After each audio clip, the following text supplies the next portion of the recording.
Aloha mai kako, a koma mai, the curtain call from a distance, a program of reviews, previews, interviews, and features of and with the great art and artists on Maui and beyond. I'm Paul James Brown, and I'm reporting to you from my home office where I am conscientiously practicing self-isolation. The latest exhibit at the Noʻeau is called Deybra Fair, Trinkets, Tokens, Treasures of a Charmed Life.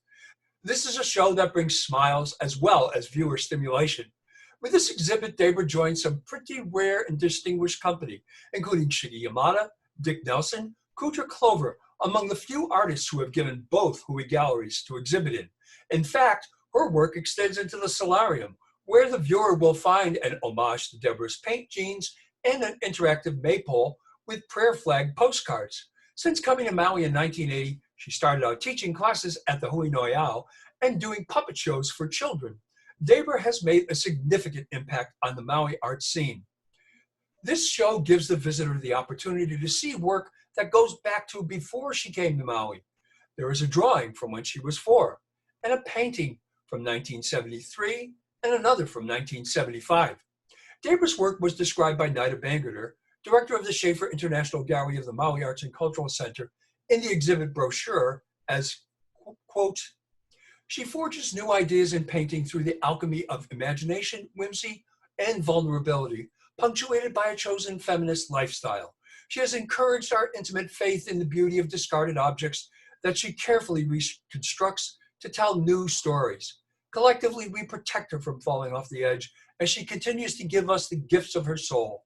Her courageous foray into life is layered with wisdom and moxie, verifying that at 64, she has become her best work of art." Ms. Bangerter also advised Deybra on the gallery installation.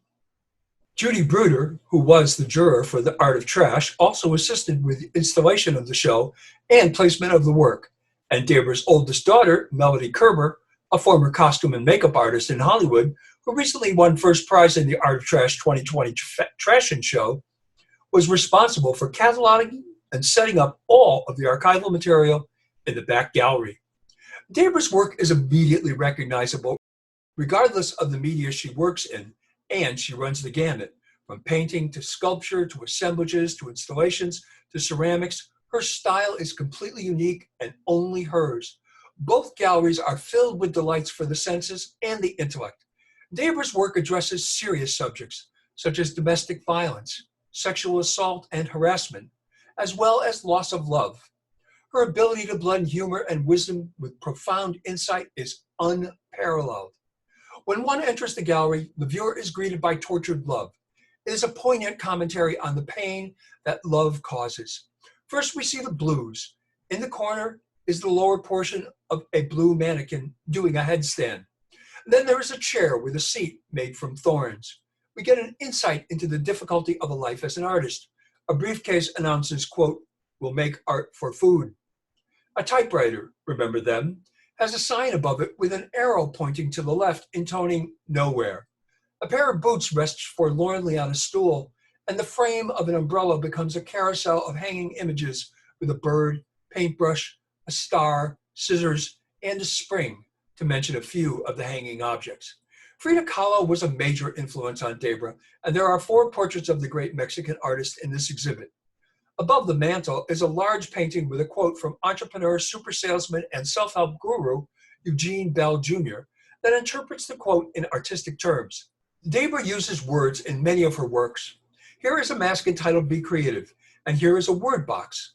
Note, all of the titles are stenciled, but for worry, secrets, memories, broken promises, words, and bad dreams. Note also that pain is the only word which appears twice. In this one, empathy, forgiveness, and nothing are the non-stencil words. Deybra is influenced by the style of Dia de los Muertos, the Day of the Dead.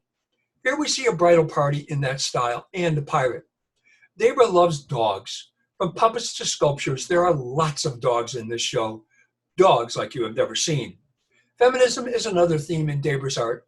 This colorful bra quilt is representative of the individuality of women. In Measuring Up, she explores what it takes to satisfy the heart. Both the biological as well as the romantic symbols are subjects of Debra's art. Love Bomb is a paean to romance, and it feels like one needs to get away from it before it explodes.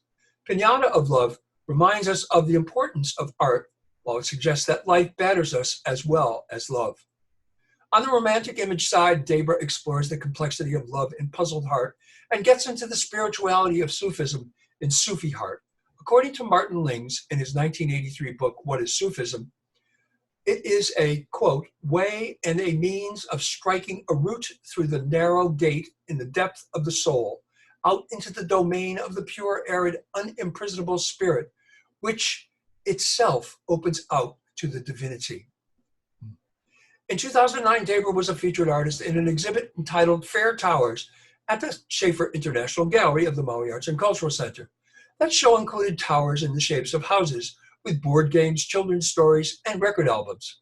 I have The Wizard of Oz in my personal collection. At that time, the gallery brochure said these towers offer the viewer a nostalgic glimpse into a time almost forgotten, a time before color TV, cable, iPods, cell phones, and video games, not to mention reality shows. From the artist's many personal collections, she has reworked them into something other than its intended use. Take a spin on the game of life and revisit a time when entertainment involved a book, record, or a night of Monopoly. Deybra has delved into many media, including ceramic. Here we see her big head on loan from the collection of Lynn Garcia. In Life's a Dream, we see a houseboat out of some true fantasy world that many of us would certainly cherish.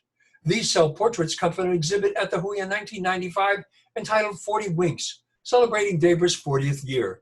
This acrylic self-portrait remains in the artist's personal collection. She also portrayed herself in blackface in this acrylic on wood, You Don't Know Who I Am. From a photo series she tells me consisted of 40 photos for that show, she has chosen 9 to exhibit here. One can see the inspiration from many of the works in this show. All these photos were taken and developed by Deybra. There is so much more, including a history of the print work that she has inspired over her 40 years here. The Hui has reopened with the following safety protocols: a maximum of 4 people in the gallery at any time. All visitors must wear a mask to enter. Hand sanitizer is available. The Hui will be carrying out frequent cleaning to ensure the safety of their guests and staff. Hours are Monday through Saturday, 9 a.m. to 4 p.m. The exhibit is also available in a terrific virtual show produced by Sean Michael Hauer. You can find it at https://YouTube.be/JB8M2CGFTTQ, or just put Deybra Fair into a search on YouTube and it will come up. This is an inspiring, entertaining, and marvelous show. Don't miss it. Well, that's Curtain Call from a Distance for this week. Next week, I'm going to review Maui poet Heather Knowles' latest book, Jesse James, Johnny Cash, and Other Lovers. Thanks for watching Curtain Call from a Distance. I'm Paul James Brown. Ahui ho.